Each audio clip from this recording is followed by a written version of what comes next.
jograng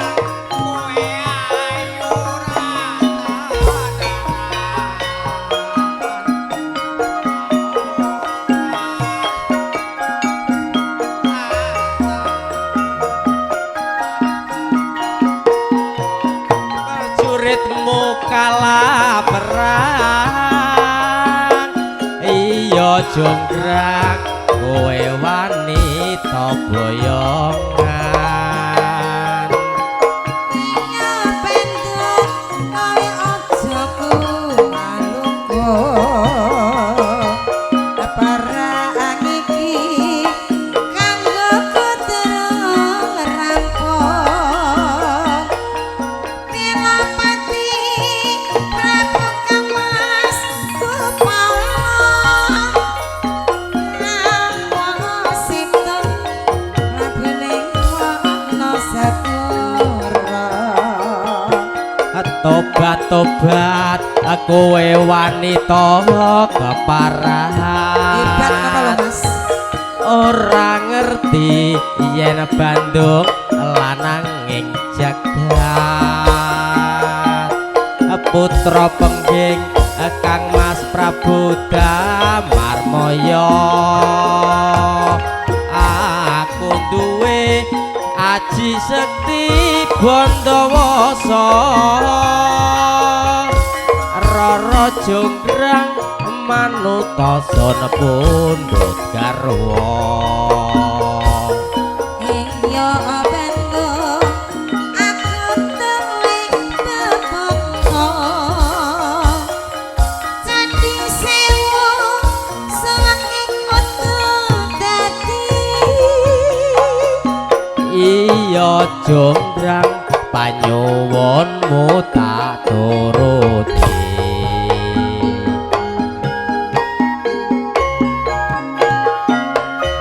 ya ya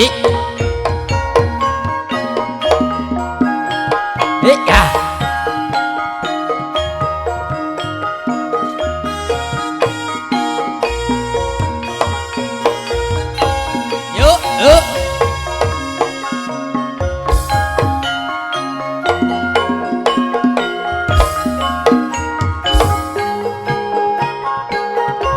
Rara jonggrang kowe pancen ayu tenan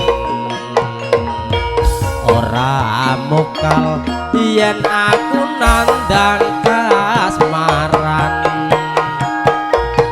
waspadakno prajuritmu kalah perang iya jonggrang kowe wanita boyongan iya penduk kowe aja Yuk. kumalungku perang iki kanggo kuturung rampung Pilapati Prabu Kamas Kupala Namo Sita Prabuning Wana Sakura tobat-tobat kowe wanita keparan ora ngerti yen Bandung lananging jagat putra pengging Kang Mas Prabu Damarmaya aku duwe aji sekti Bandawasa Rara jonggrang manutosana pundhut garwa iya penduk aku telik bebekno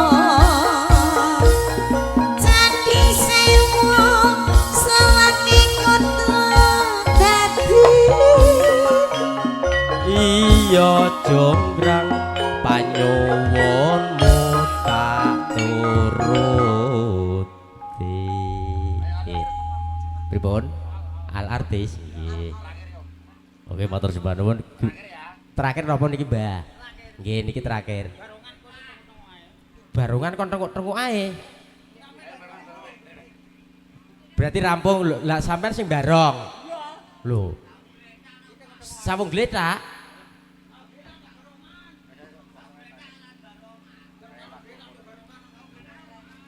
Pripun Mas Tris? Langsung barongan. Pripun Mas Tris? Wonten? Mboten saged. Barongan nggih. Oke, terima kasih buat Bapak Ibu tamu dan yang sudah hadir di kesempatan malam hari ini, dan juga buat Bapak Sutarman keluarga dari keluarga besar Campur Sari. Hari ini harus undur diri dari hadapan Panjenengan semuanya. Nah, dan juga Mat, ya sebentar. Ya monggo.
Yes.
sepisan kas.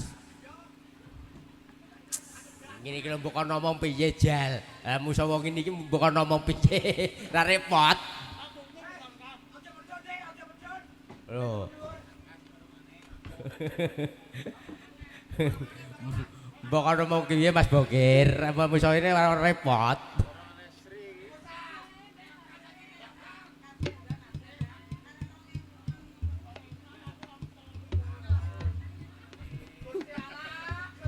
Sepisan kas yo Mbah nggih. Tapi janji lho. Pripun Mas Tris? Sanggup ta mboten?